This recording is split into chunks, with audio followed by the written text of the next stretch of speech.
everyone. This is Aaron for SOLA Network, and we're here with Matthew Kim. Matthew Kim is, I think what are you, the editor of this book? This book is called The Big Idea Companion for Preaching and Teaching. Can you explain what this book is? And maybe by way of introduction, you can actually explain what a big idea is. Sure. Yeah. Thanks, Aaron, for having me on. I want to talk to you about the book, The Big Idea Companion for Preaching and Teaching. And the subtitle is A Guide from Genesis to Revelation. And this is a book that I co-edited with my friend and colleague and mentor, Scott Gibson. And Dr. Gibson teaches here at Truett with me. And the book is really a resource that helps pastors think about different passages of scripture. So it is a beast of a book. It's over 600 pages. And even still, we're not able to cover every single passage of scripture, but we do get to many of them. And some books have all of the chapters discussed and some don't. And so there is a little bit, basically, if we tried to do the whole Bible, it would have been like 1,200 pages easily. Yeah. So we couldn't get to every single passage. The big idea is really the main idea of the biblical text that drives the sermon, and it really shapes the sermon. So we're trying to get the main idea, the main thrust of what the author is talking about, the biblical and divine authors, and then summarizing that for a preaching sentence that can really help the listener take something home with them. And so you're taking the main idea of the text, and then you're helping the listeners apply it or think about it in a more modern way so that they can go home and say, hey, the pastor was talking about this today. And you would say the big idea, which is the main homiletical or preaching idea. Yeah. The thing about it is that it is really boiling it down to one sentence. What is the history of that exactly? Because not every preacher does that, right? When did you get introduced to this idea of a big idea? Yeah, it's a good question. I don't know the original person who came up with this. So there was a preaching scholar by the name of H. Grady Davis, and his book, Designed for Preaching, basically gave the idea of a seminal idea, a concrete idea, and later Haddon Robinson used that to create the big idea philosophy. Right. And, he's not the only one. Brian Chappell talks about that in his book. Tim Keller talks about big idea, having a main idea that really is the thing that you're trying to get your listeners to think about and apply in their lives. So for me, I got introduced to that through going to Gordon Conwell Seminary and having Dr. Robinson as my professor, and as well as Dr. Scott Gibson. So those are the two people who really influenced me to think about just being clear. The whole point of big idea preaching is to be clear. It's not a formula. It's not a magic formula that you're trying to get at every single week. Really, you're just trying to make sure that the listeners have something tangible to hold on to as they're leaving the worship service. Right. So you're the editor of this book. There's various contributors to the different books in the Bible. What was the process like for that? I mean, we were talking about years, I'm assuming, right, to compile it all? It was I can't remember exactly how many months we spent on this, but what I was doing was I was trying to look for people who were either students of Dr. Robinson or students of Dr. Gibson, and some of my former students, and people who were influenced by the big idea philosophy, whether they're part of Dallas Seminary or places that or Denver Seminary, places where they're basically, if we can call them, disciples of Haddon Robinson. Yeah. People who understood the philosophy. So some of them are my friends. Some of them are people that I've known over the years. And basically, I just went out and solicited people that I knew and asked them if they would contribute. And so the process was that obviously there's 66 books of the Bible, and I gave them a choice. Which ones would you prefer to work on? And most of them are either teaching in a seminary or pastors who went on to teach at a seminary. So you have a mixture of pastors in the local church as well as seminary profs who teach preaching. And basically, I just said, here are the options. Which ones would you like? I gave them a range of options, and then they just chose whatever they wanted to work on.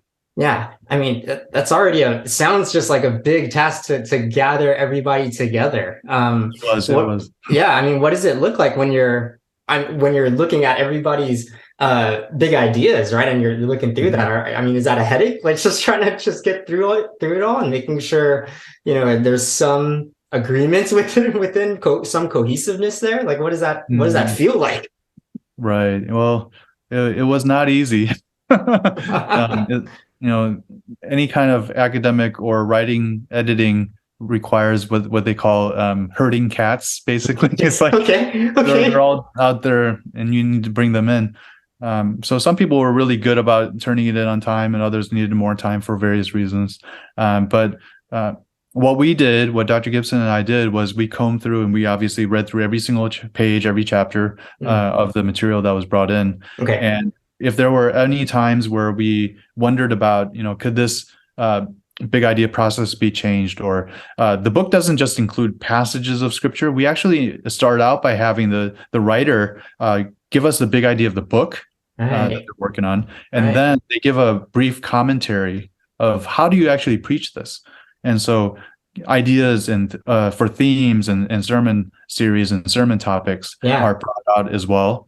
And so we see it as a preaching resource that can really help pastors think about, are there any new ways of preaching this book? Are there any things that I haven't thought about that I might be able to include? And so there are a number of different ways to use the book, and we hope that it will be helpful as a resource.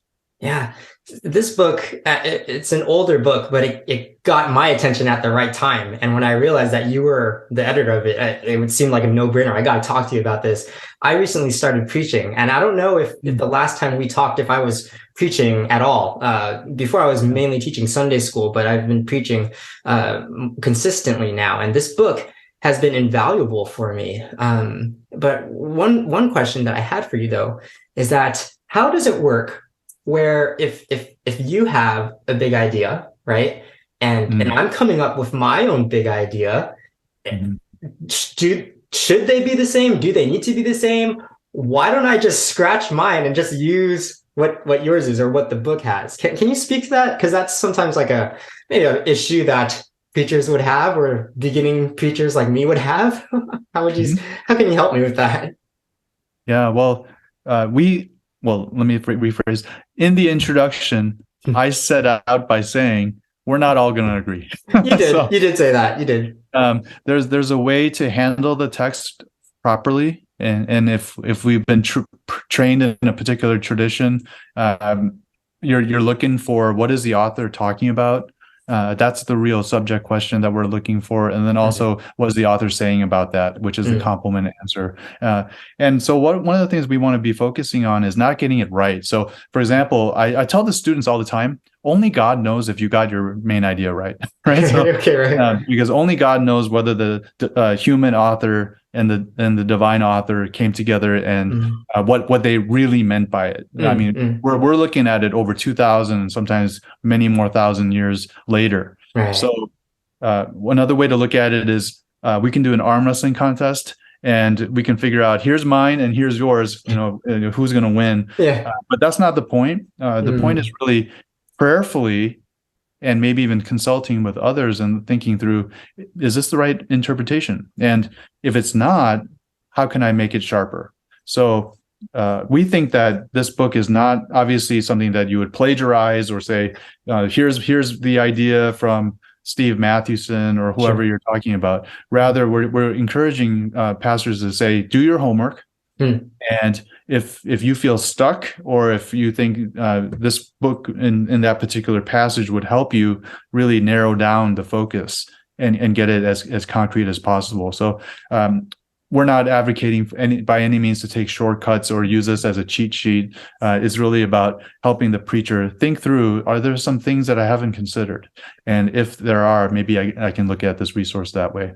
No, that's true. In the book, it is true. You said that everybody should do their own Bible study. This is not a shortcut. Definitely do your own hermeneutic and exegesis to get your own Bible study down. I did want to ask you, though, a follow-up question to that.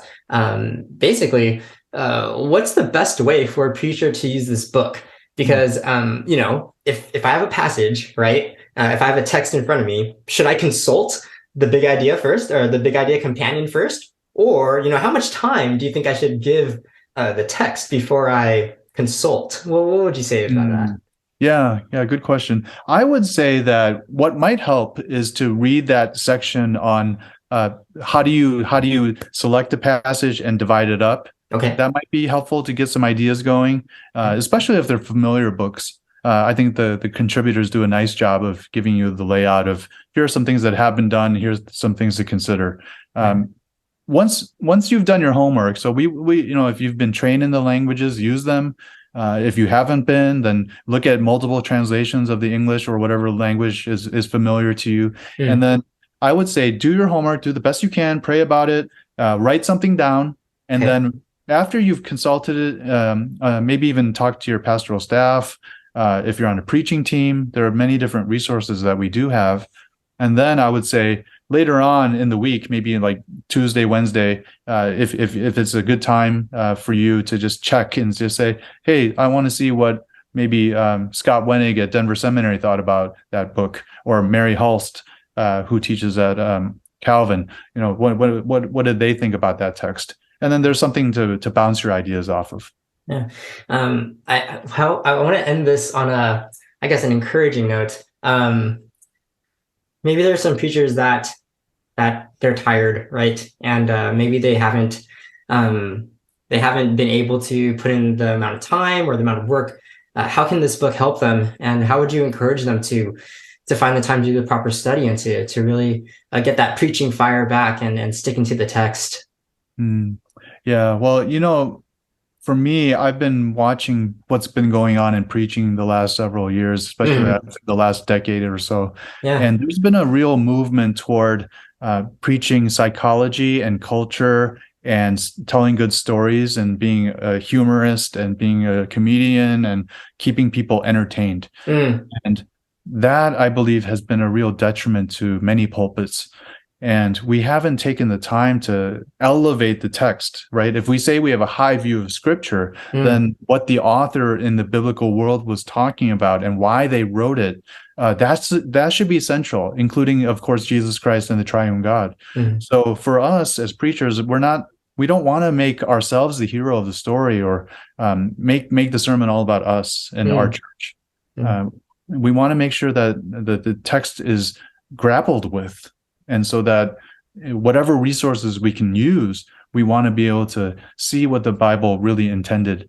And as you know, Aaron, the Bible is sufficient, right? Absolutely, yes. It's sufficient for 2,000 years later, and it's going to be sufficient for another 2,000 years if Jesus hasn't come back. Right.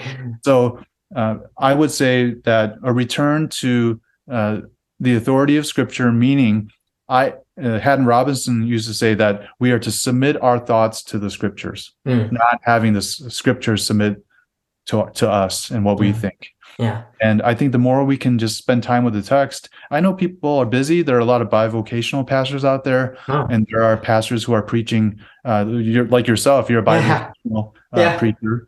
Yeah. And so time is limited. I get that. But at the same time, we want to do the best we can so that the more we interact with the text, the more it's going to get soaked into us, right? So that's the process, so that we're not just preaching a text that we glossed over or looked at a little bit, but that we were really seeing how the Scripture was speaking to us, and then how did we apply it? And then that's Robinson's classic definition that preaching is about us applying it first, and then from us we try to apply it for the listener. So there's this constant going back to the text that I think is being lost in a lot of churches. And I'm hoping, and Dr. Gibson's hoping, that we'll get back into the Bible and ask that question: what does the Bible say? That's so good. I can't think of a better way to end that. Thank you so much. Matthew Kim, everybody. And the book is The Big Idea Companion for Preaching and Teaching. My review is up at SOLA Network. I've been using it for every sermon, and I plan to keep using it as well. Thank you so much for the resource, and thank you for your time again. Thanks, Aaron. It's great to be with you. And I just want to say a quick word to preachers that it's not easy. And it is a slog sometimes, but God is going to use you as you faithfully serve him. So thank you for your service to the kingdom.